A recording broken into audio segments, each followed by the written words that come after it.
making disciples, transforming lives. Hari ini kita dapat kesempatan yang luar biasa. Kita mau berbincang-bincang sama Cece dan Koko kita yang satu ini. Dan bukan Cece dan Koko tapi juga papa mama rohani kita. Iya, yang merupakan Gembala Regional Jabodetabek. KMS Jabodetabek. Yuk kita panggil aja Celena dan Ko Fuji. Dan Celena, silakan. Yeah, naik lagi ya Celena. turun naik kayak harga BBM. Dah, pancing dikit ya. Silakan duduk Ceko. Nah, akhirnya duduk juga ya. Iya nih, kita dapat kesempatan. Apa kabar Ceko? Sehat? Seperti yang terlihat. Bahagia sekali ya kelihatannya. Saya, Jo, kamu mendengar sesuatu nggak? Apa tuh? Deg. Waduh, luar biasa. Ini detak jantung AOG dan Prime nih kalau udah masuk topik Kayak lagu C ya. marriage. Kenapa hatiku cenut-cenut. Tuh kan, Oh, bukan. gitu.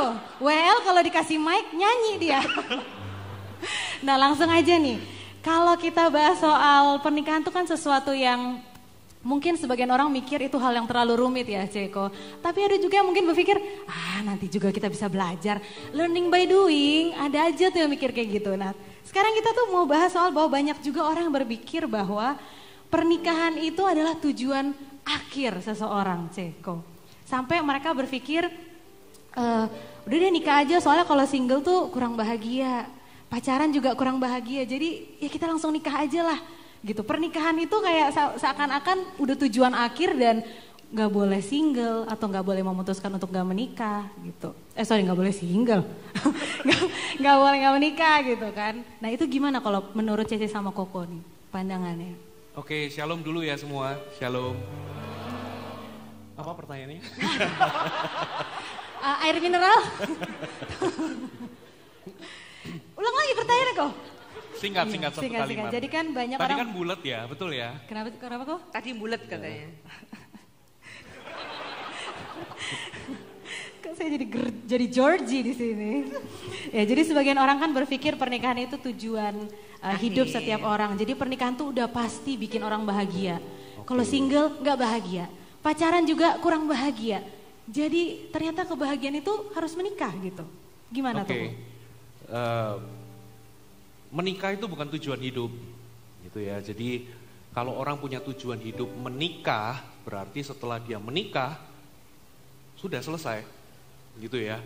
Berarti kalau setelah dia menikah ya udah Tuhan cabut aja nyawanya, selesai kan? Serem ya? No. Kita menikah itu bukan tujuan hidup, tapi gitu ya. Tapi justru itu ketika kalian menikah, kalian harus menikah dengan tujuan. Jadi jangan jadikan pernikahan itu sebuah tujuan hidup. Aku punya tujuan hidup adalah menikah. Nanti kalian menghalalkan segala cara, yang penting aku married, selesai, gitu ya. Lalu yang kedua, apakah menikah itu pasti bahagia? Maksudnya? Iya. Apakah orang yang menikah tuh udah pasti orang bahagia, sementara single tuh nggak bahagia? Gitu. Oke, jawabannya bahagia itu nggak ada hubungannya sama apakah kalian single atau menikah. Dengan kata lain, di dalam dunia ini ada loh orang yang single seumur hidup tapi tetap bahagia. Itu namanya jojoba. Jomblo-jomblo bahagia. Dengar tuh belum? Ya, ada orang-orang di sekitar kita yang memang sampai akhir hidupnya dia tidak menikah, tapi bukan berarti dia nggak bahagia. Tapi malah ada juga di sekitar kita orang yang menikah dan tidak bahagia.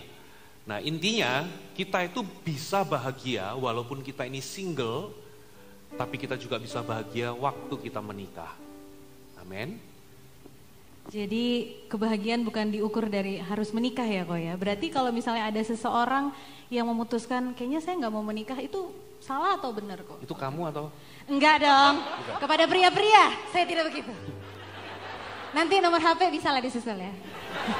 Gimana Jadi tuh, kalau ada orang berpikir lebih baik aku nggak menikah gitu ya. Ya sah-sah aja sih. Jadi kita semua punya pilihan untuk menikah atau tidak menikah. Nah tapi kalau misalnya ada orang berkata aku tidak mau menikah, yang perlu dipertanyakan adalah motivasinya. Kenapa kok dia tidak mau menikah? Ya kalau itu karena trauma, Ya, atau karena dia melihat ada contoh yang buruk, mungkin orang tuanya atau orang-orang yang di atasnya itu pernikahannya itu gagal, orang tuanya, kakeknya, neneknya itu gagal, lalu dia itu melihat contoh yang buruk, lalu dia menjadi trauma, lalu dia memutuskan untuk tidak menikah. Nah, menurut saya bukan keputusannya yang salah, tapi motivasinya kenapa kok dia itu memutuskan untuk tidak mau menikah. Jadi sah-sah aja sih. Mungkin kalau di sini ada yang mau tidak menikah seumur hidup, ya nggak masalah, gitu ya. Jadi itu bukan ukuran seseorang itu bahagia atau tidak, gitu ya. Berarti apakah itu hal yang sama kalau kita misalnya, itu kan tadi untuk yang single ya nggak mau menikah. Kalau untuk yang sudah dalam hubungan pacaran, misalnya itu dibahas tuh di antara mereka. Kalau nanti kita nggak punya anak, gimana beb? Gitu. Boleh nggak kita nggak punya anak? Nah kalau ada pemikiran kayak gitu dalam sebuah hubungan gitu kok, apakah itu salah atau gimana? Maksudnya nggak punya anak gitu ya? Iya nggak mau punya anak gitu. Nggak mau punya anak. Child free. Jadi gini, di dalam kehidupan ini kita melihat ya ada orang-orang yang sampai akhir hidupnya juga tidak menikah gitu ya. Ada juga orang-orang yang menikah tapi nggak punya anak. Memang hidup itu tidak seideal yang kita kira. Nah tapi yang pasti, contoh ya seseorang kalau dia itu nggak merit seumur hidup, apakah dia tidak utuh? Enggak juga. Ya apakah dia bukan manusia? Enggak. Begitu pula dengan pernikahan. Kalau misalnya ada suami dan istri menikah dan sampai akhir hidupnya itu tidak dikaruniai anak, bukan berarti pernikahannya tidak utuh. Ya, bukan berarti nggak utuh. Jadi kalau misalnya ada orang yang memilih untuk tidak punya anak, kembali lagi pertanyaannya why? Kenapa? Gitu ya. Apakah alasannya itu karena yaitu tadi trauma atau karena alasan-alasan lain yang tidak realistis sampai menyebabkan mereka tidak mau punya anak. Tapi dosa enggak sih? Ya enggak dosa. Enggak dosa, gitu ya. Jadi kalau kalian mau menikah dan tidak mau punya anak, itu sah-sah aja. Tapi itu memang agak sedikit perlu ditelusuri kenapa kok tidak mau punya anak. Kalau memang itu kesepakatan berdua dan alasannya memang baik, itu enggak dosa dan bukan merupakan suatu kesalahan sih. Oke, berarti kita memang dalam semua hal dalam hidup kita harus tahu motivasinya tuh apa ya kok. Jadi bahagia pun tidak diukur dari pernikahan. Apakah sudah menikah udah pasti bahagia atau punya anak sudah pasti bahagia. Semua tuh pasti sudah ada motivasi apa yang kita mau capai, apa yang kita mau lihat gitu ya kok ya. Yuk Jo kerja yuk, jangan ini. Bisa yuk nanya. Oke, thank you Ko, thank you Ce. Bisa aja. Oke, kok ini ada fenomena menarik nih di antara kalangan anak muda. Tentunya kita semua itu pernah mengalami di mana ketika kita buka story Instagram kita, teman-teman kita udah pada nikah, udah pada punya anak, ada yang persiapan nikah. Siapa yang pernah mengalami itu? Boleh angkat tangannya? Angkat tanganmu. Hampir semua rata-rata udah pernah mengalami itu ya. Mungkin ini kok yang jadi pertanyaan untuk kita semua di tempat ini yaitu kira-kira berapa sih usia ideal untuk menikah kok? Dan apakah menikah muda, karena kan kalau kita lihat sudah ada patternnya gitu loh di society di mana gue harus setelah lulus kuliah, bekerja dikit, nikah, punya anak dan sebagainya. Mau jawab? Tuh kan, nggak bisa nih romantis-romantis kayak gini, pusing. Oke, usia ideal. Kalau mau dikatakan gini, usia itu sebetulnya bukan patokan. Tapi memang usia tertentu itu bisa dikatakan itu siap atau enggak. Tapi ukuran parameternya itu bukan usianya, tapi lebih kepada kesiapan dari saudara. Kesiapan dalam hal apa? Yang pertama spiritual, kesiapan rohani. Yang kedua adalah kesiapan mental. Amin. Ada orang loh umur sudah misalnya katakanlah 40 tahun ke atas, tapi secara mental dia itu seperti anak kecil. Dia nggak bisa dikasih tanggung jawab. Dengan kata lain dia belum siap untuk menikah. Belum siap berkomitmen, belum siap untuk bisa memenuhi tanggung jawab sebagai suami atau sebagai ayah, gitu ya. Mikirnya itu masih dunianya itu masih seputar dirinya dan kesenangannya. Nah, sekalipun usianya sudah tua, udah 40 tahun ke atas, tapi dia nggak siap menikah, gitu ya. Lalu kesiapan yang lain mungkin itu bisa kesiapan secara, contohnya ya, kalau yang natural ya, secara fisik ya, anak umur 9 tahun ya, jangan ya, secara fisik memang nggak siap. Ya, kesiapan yang lain juga itu bicara soal kesiapan finansial mungkin dan lain sebagainya. Nah jadi ukurannya tidak terpatok kepada usia berapa gitu ya. Ya, untuk bisa siap untuk menikah. Tapi lebih kepada apakah kalian uji secara spiritual, secara mental dan secara finansial, apakah kalian itu siap. Nah, tak tambahin dulu ya. Tapi bukan berarti terus umur itu juga nggak bisa jadi patokan. Paling tidak selesai kalian tuh kuliah lah, paling tidak umur 23, ya 22 ke atas lah ya. Itu kalian paling tidak sudah bisa berpikir untuk pernikahan. Gitu. Nah, terus gimana nih, tadi kan ngomong kalau aku lihat sosial media lalu ya gini, setiap orang itu punya timingnya sendiri. Ingat ya, karena setiap orang itu bertumbuh dewasanya itu juga masing-masing. Gitu ya. Jadi menurut Kofuji lebih baik kalian itu, saudara itu ikutin aja prosesnya. Jangan menikah atau memutuskan menikah karena desakan sosial. Teman-temanku sudah pada merit nih, lalu kalian kebakaran jenggot sendiri. Hari ini Kofuji punya saudara, ya ada saudara itu menikah di pertengahan umur 30, seorang perempuan loh. Ya terakhir Kofuji juga pemberkatan nikah terakhir itu adalah seorang perempuan, adik dari seorang jemaat yang kami berkati, dan itu seorang perempuan yang usianya sudah 43 sekian, 43 ke atas. Itu baru punya pasangan hidup. Gitu ya. Jadi setiap orang punya timingnya sendiri. Nah, di dalam prosesnya kalian nggak usah membandingkan sama orang lain. Karena setiap kita ini punya prosesnya tersendiri. Jadi asal saudara itu ngikutin prosesnya, saudara kejar pertumbuhan, ya libatkan Tuhan. Saya percaya Tuhan itu akan siapkan atau tentukan itu selalu baik pada waktunya. Amin. Thank you, Ko. Ya, jadi mungkin yang paling penting kita itu catat ialah everyone has. Jo, kamu kenapa Jo? Cerita, grogi ya? Tepuk tangan dulu buat Joshua dong. Yeah, thank you so much. Kasih energi baik. Pertama kali ya jadi MC ya, oke. Dua hal penting mungkin yang kita dapat dari Kofuji tadi. Yang pertama, everyone has their own time. Yeah. Yang kedua ialah kesiapan rohani itu yang paling penting untuk kita tuh fokuskan terlebih dahulu gitu. Karena susah ya kalau masih jatuh bangun dalam dosa mau membangun hubungan sama seorang tuh kan jadi repot kita sama-sama nih, yang satu belum dipulihkan, yang satu udah pengen banget membangun sebuah hubungan gitu. Betul. Nah sama juga halnya kok dengan ketika tadi Kofuji tadi udah sampaikan kalau Batak banget ya sampai kan. Udah sampaikan kalau memang setiap orang punya waktunya masing-masing dan Tuhan akan persiapkan gitu. Nah ketika memang kita sudah siap nih untuk khususnya untuk kita padahal aku belum nih, yang udah dalam sebuah hubungan pacaran, seringkali udah pacarannya cukup lama, si pria ini tidak maju-maju, maksudnya tidak berpikir bahwa ayo dong lanjut ke tahap pernikahan. Akhirnya si wanita gelisah, sebagai wanita yang satset ya kan, yang ini kita udah cukup lama nih bersama nih, dari belum ada boy band sampai udah ada boy band baru gitu kan, belum juga kita ada tujuan akhir dari hubungan ini, pacaran mulu gitu kan, jalannya ke bioskop mulu, ya iya gitu aja terus sampai akhirnya si wanita ini bertanya-tanya dalam hatinya, ini mau dibawa kemana gitu kan, hubungan kita di mana nih kebawanya gitu. Apakah baik atau boleh nggak sih Ceko kita tuh sebagai wanita yang satset ini gitu ya, yang pengen tahu kepastian gitu, kita kan gak suka digantungin kayak jemuran ya, jemuran yang masih anyep gitu kan gak enak gitu. Nah apakah boleh kita sebagai wanita tuh ngomong ke pasangan kita, yang ini gimana hubungan kita, boleh gak sih kita, ini kayak udah saatnya kita melaju ke tahap pernikahan. Tadi kan udah dimarahin kan sama saya. Di khotbah tadi kan sudah ya. Nah, kan dimarahin lah. Dikasih deadline. Iya. Gimana tuh Ceko? Siapa? Mau duluan Ya, nanti saya tambahin. tadi seperti yang sudah. Berarti kamu nggak dengerin tadi. Dengerin.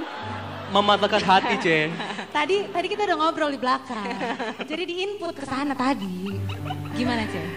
Ya tadi seperti yang sudah Cerina sampaikan. Yang pertama ya kalau pertanyaannya boleh nggak, ya bukan cuma boleh, harus tanya. Kenapa? Karena kan pasti selain masalah kita sendiri kan juga pasti kalau orang tua nanya dan sebagainya, apalagi udah tahu kalau punya pacar kan juga Orang tua akan nanya, loh ini, karena gini loh, dating itu kalau tadi dibilang pernikahan itu nggak boleh jadi tujuan hidup, benar. Tapi pernikahan itu harus jadi tujuan dating, harus. Kalau enggak, dating itu have no end. Maksudnya end up-nya nggak jelas gitu, dan nggak punya ending gitu. Makanya dating itu haruslah, pernikahan itu haruslah menjadi tujuan dari pernikahan. Dan itu harusnya sudah dari awal. Nah bagi mereka yang mungkin dari awal itu nggak punya tujuan, maksudnya yaudah dijalani aja. Nah, bagi yang belum pacaran, jangan kayak gitu ya. Itu cerita yang tadi tidak jadi teladan yang bagus.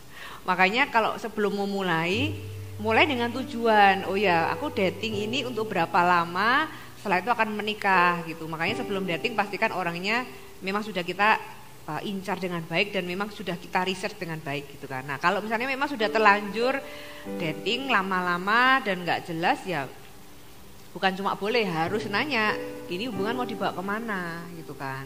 Kalau misalnya bulet aja jawabnya, kasih deadline. Ya kalau misalnya dia sudah gak bisa memenuhi, ya sampai kapan kita harus buang-buang waktu gitu. Berarti seandainya tidak ada kejelasan, apakah kita bisa mengakhirinya, Ce? Sebaiknya begitu. Nah, kalian pikirkanlah tuh ya. Oke, tak simpulkan ya. Iya. Ko Fuji simpulkan ya. By the way, Ko Fuji sama Celena ini pacaran 7 bulan ya, langsung merit ya. Wow. Lihat tatapan matanya. Enggak lah, Maret sampai Mei, 10 bulan 10 lah. bulan. Kok beda tuh? Salah. Kok beda tuh? Lebih 3 bulan. Oke. Sebaiknya kalian tuh pacaran itu 2 tahun, setelah itu bisa masuk ke pernikahan. Nah makanya untuk menghindari tadi ketidakjelasan dan sebagainya, kita itu harus dating itu berbeda dengan dunia dating. Ya, kita anak-anak Tuhan itu harus berbeda dengan orang dunia. Nah, kalau orang dunia itu pacaran itu pertama alasan mereka pacaran itu adalah coba-coba. Gitu ya. Jadi kayak baju gitu loh. Kita coba-coba gitu ya. Coba baju mana yang fit begitu ya. Lalu kita menemukan nih satu nih, cocok nih, kita sudah mau bayar ke kasir, sampai kasir kita ngelihat ada baju lain yang lebih bagus, itu cuma ditaruh, nggak dibayar, lalu kita ganti. Nah itu nggak boleh, coba-coba. Pacaran itu bukan untuk coba-coba. Yang kedua adalah untuk penjajakan. Jadi pacaran untuk menjajaki, gitu ya, dijajaki, kalau cocok kita lanjut ke pernikahan. Nah, kalian tahu nggak? Pasti di dalam pacaran itu pasti akan ketemu yang namanya, atau dalam sebuah hubungan ya nggak cuma pacaran ya, pasti ada yang ketemu yang namanya nggak cocok. Makanya pernikahan itu fondasinya bukan kecocokan, tapi penerimaan, gitu ya. Gara-gara 2 orang itu berjanji nikah, aku menerimamu, gitu kan, sebagai satu-satunya suami dan istri yang sah di dalam segala keadaan. Dalam keadaan apa aja? Suka maupun duka, kelimpahan maupun sakit, kekurangan, sehat maupun sakit, termasuk gemuk maupun kurus. Nah. Jadi orang setelah menikah itu kadang terjadi transformasi. Ya dari kupu-kupu menjadi ulat. Balik. Ya, nah ketika terjadi transformasi dari kupu-kupu menjadi ulat, disitulah namanya basicnya aku menerimamu sebagai suami atau istri. Gara-gara suami istri itu saling menerima, 2 keluarga besar itu saling menerima satu sama lain. Coba lihat orang yang sudah mulai bercerai. Ketika suami dan istri saling menolak, 2 keluarga besar ikut bermusuhan. Betul ya? Nah makanya dasar pernikahan itu penerimaan, bukan kecocokan. By the way, ada banyak orang itu juga bercerai, itu juga karena sama-sama. Ya, sama-sama keras kepala, sama-sama tidak mau ngalah gitu kan. Jadi dasar pernikahan itu bukan kecocokan atau kesamaan. Nah itu yang tadi coba-coba, yang kedua apa? Penjajakan. Nah itu nggak boleh. Anak Tuhan itu kebalikannya. Ya, pacaran itu sudah yakin dulu sama orangnya, yakin bahwa orang inilah yang akan aku nikahi, baru dia pacaran. Jadi bukan coba-coba, bukan cari jajakin ada kecocokan, enggak. Tapi begitu dia masuk dalam masa pacaran, dia itu sudah yakin bahwa dialah orang yang akan aku nikahi. Makanya sebelum pacaran buka mata lebar-lebar, buka telinga lebar-lebar. Ya, dikenali dulu siapa orangnya, kenali dulu karakternya, bibit, bebet, bobotnya, latar belakangnya, semuanya. Baru setelah kalian tuh yakin, baru kalian tuh masuk dalam masa pacaran. Loh, Ko Fuji, dasar firmannya di mana? Itu dasar firmannya di Alkitab. Di Alkitab itu nggak pernah loh tertulis kata pacaran. Ada nggak? Coba search. Nggak ada. Dating atau pacaran itu nggak ada. Yang ada adalah bertunangan dan pernikahan. Nah, berarti konsep Alkitab itu begitu mereka itu tunangan, itu berarti mereka udah yakin untuk menikah. Nah, kalau kita terapkan dalam dunia modern, kalian harus yakin dulu sama orangnya, baru pacaran. Ya, jadi jangan coba-coba jajaki, atau yang ketiga ini yang paling jahat. Ya, kalian tuh pacaran demi untuk latihan. Ya, aku pacaran dulu latihan gitu ya. Saya mau tanya balik, kalian mau nggak dapat orang bekas latihannya orang? Kalau kalian nggak mau, jangan gituin orang. Jangan dijadikan bahan latihan. Katakan amin.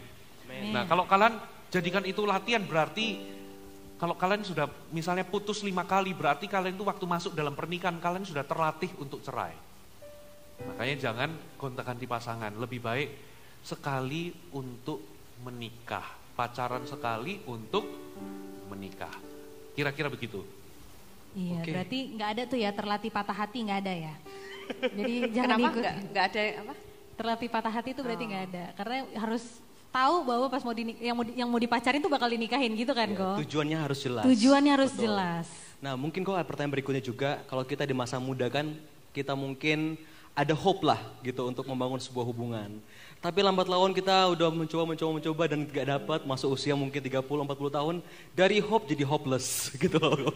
Jangan Nah, mungkin curhat, Jo. dan mungkin apa ya, involvement orang tua itu pasti bakal ada. Ada beberapa case mungkin orang tua itu sampai ke tahap mereka tuh jodohin kita.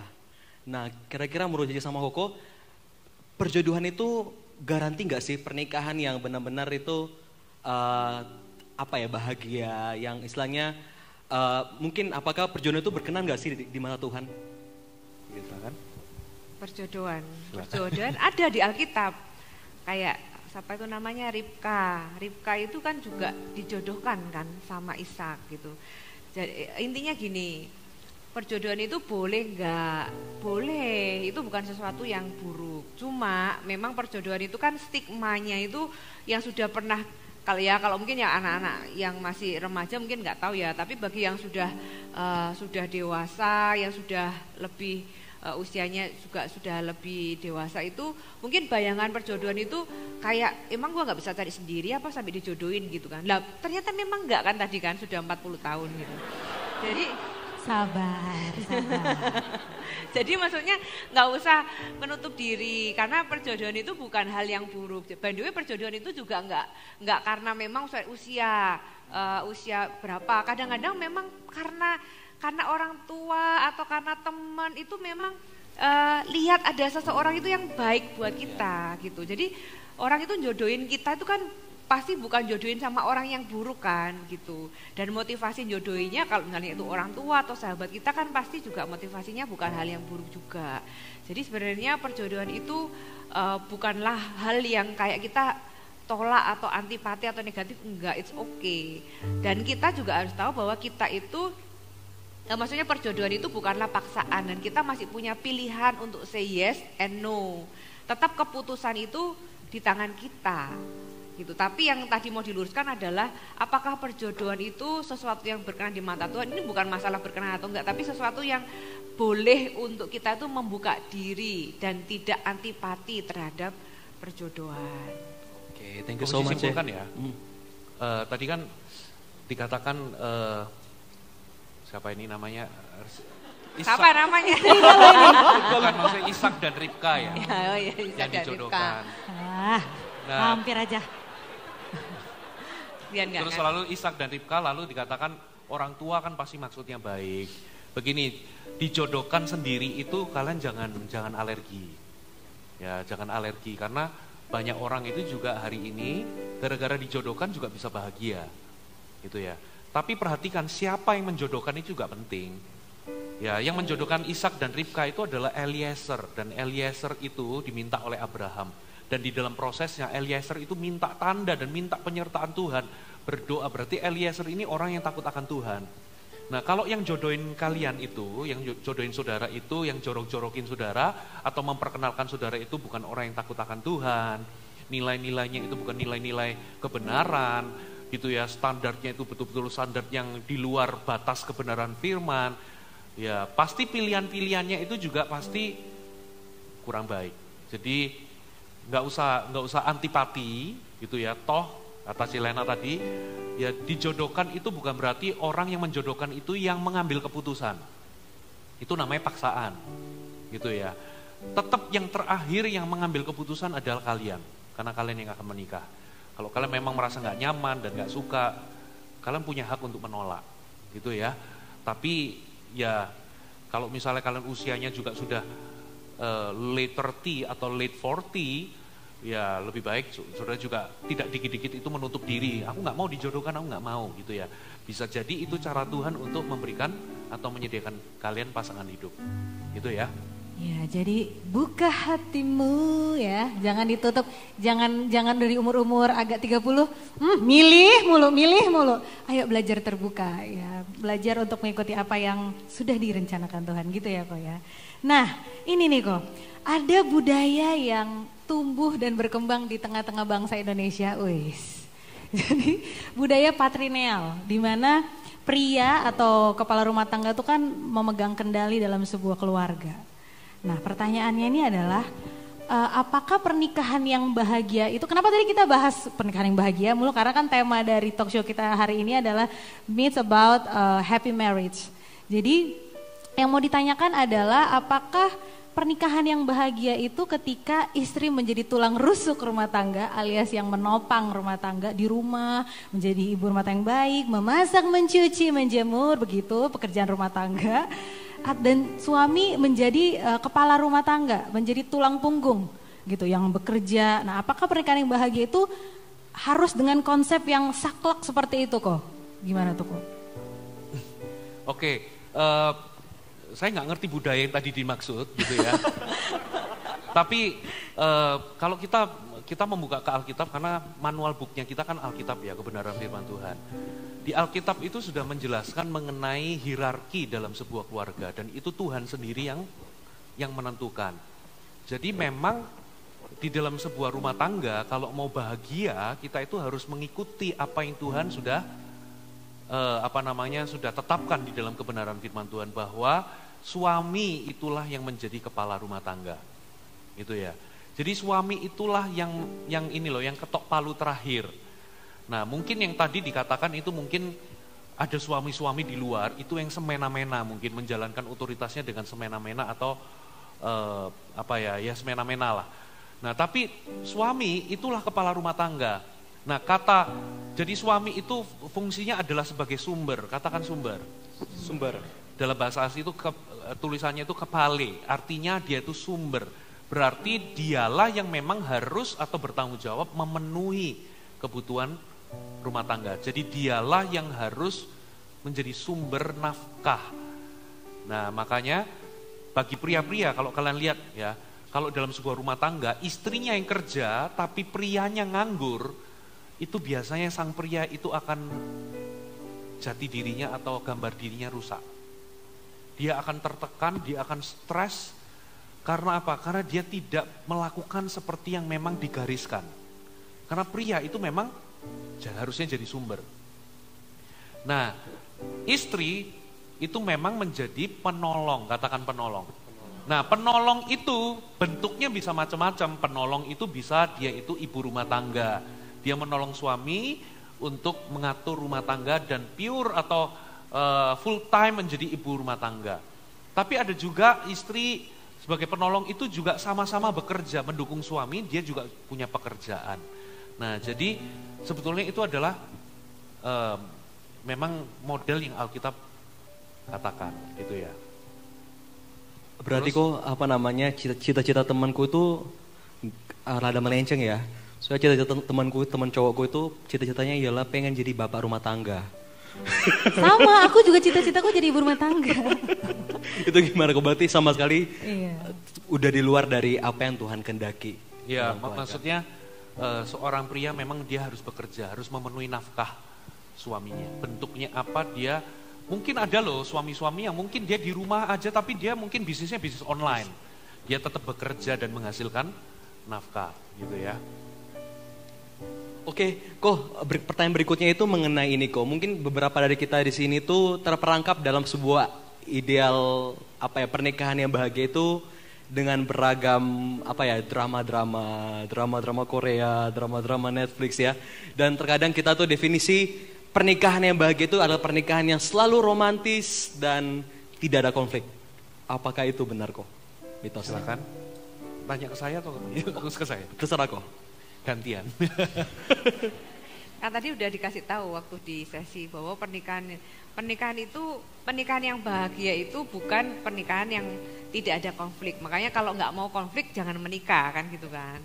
Tapi karena di dalam pernikahan itu pasti ketemu konflik. Makanya waktu pacaran belajarlah menyelesaikan konflik gitu. Nah kalau yaitu tadi yang bikin mindset kita salah itu kan apa yang kita lihat. Makanya yang film-film dan sebagainya itu mereka itu ekstrim gitu loh.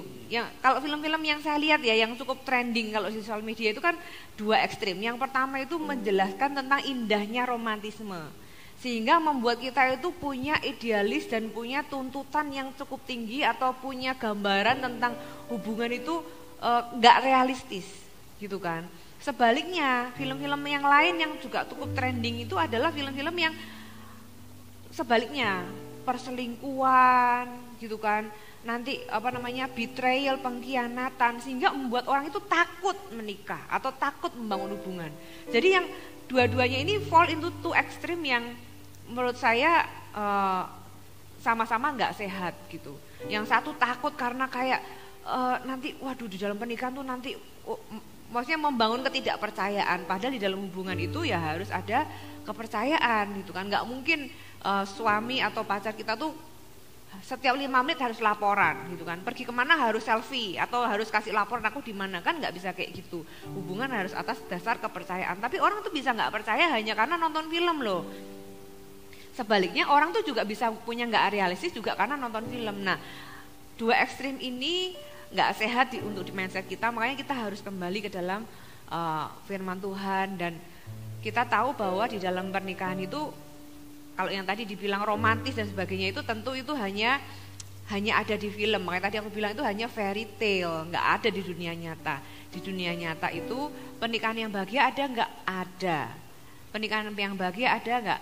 Sangat dimungkinkan dan ada. Tapi bukan seperti cerita gambarannya itu bukan seperti yang tidak ada masalah.